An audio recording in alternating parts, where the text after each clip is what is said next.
Hi, I'm John. Hi, I'm Maria. Welcome to Disney News Jam.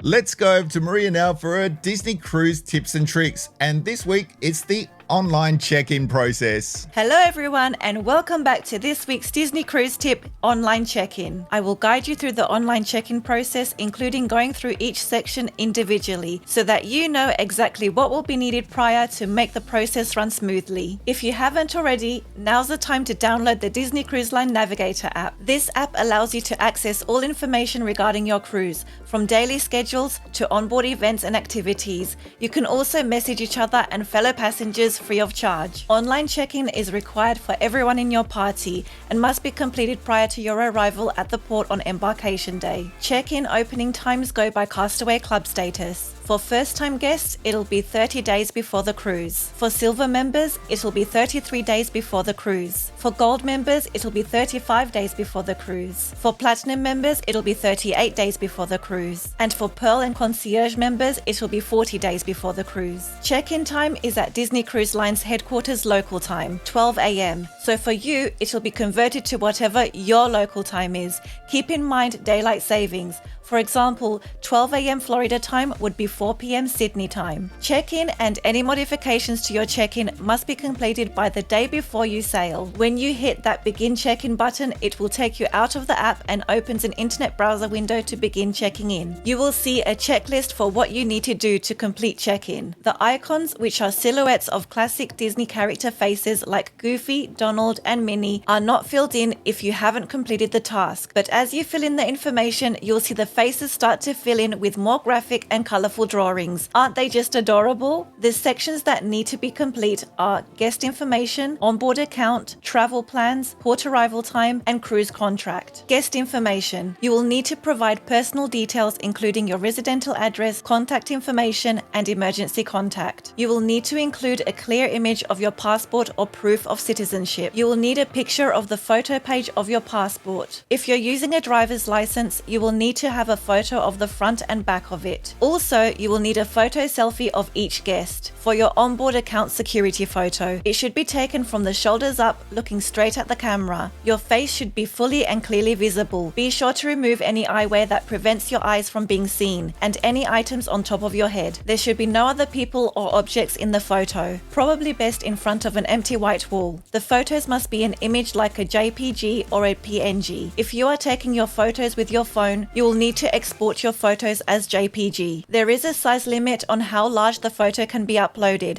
so be sure that it meets these requirements before you upload it. Onboard account. You will need information on how you plan to pay your stateroom charges, your credit card or debit card numbers and expiration dates. At this point, it will ask you which members will have charging privileges.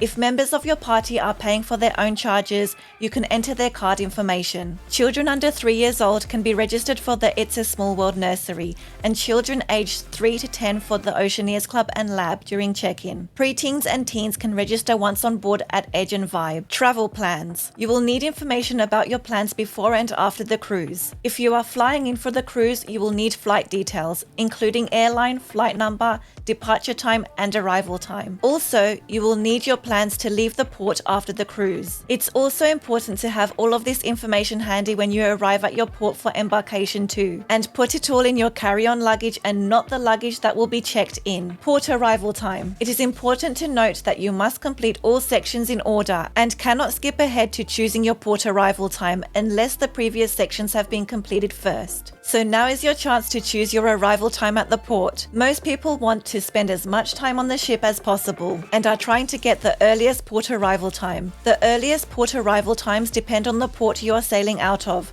Some ports have guests arrive later than others. Concierge guests get allocated the earliest possible boarding time. so they will be the first to board. If you are sailing in a concierge stateroom, you will have a Group 1 boarding number. Cruise contract. Read and agree to the cruise contract and print or email the contract. You will be given a boarding pass with a QR code when complete. You'll also need it throughout different stages of the boarding process. It is a good idea to have a printed copy if you encounter any technological problems. The QR code will be used to board the ship because you have not yet received your key to the world cards. Your key to the world cards will await you at your cabin, inserted in the fish hook next to your stateroom door. When you have successfully completed the online check-in process, you'll see a message in the screenshot below that says you're all set to sail. You'll now be able to view your port arrival form, which will display your port arrival time and date, the ship you're sailing on, your boarding group number, your assembly station for the muster drill once on board the ship, along with other important details about your cruise such as your stateroom number and castaway club level. You'll also be asked if you'd like to add the port arrival form to your Apple Wallet if you're using an Apple iPhone,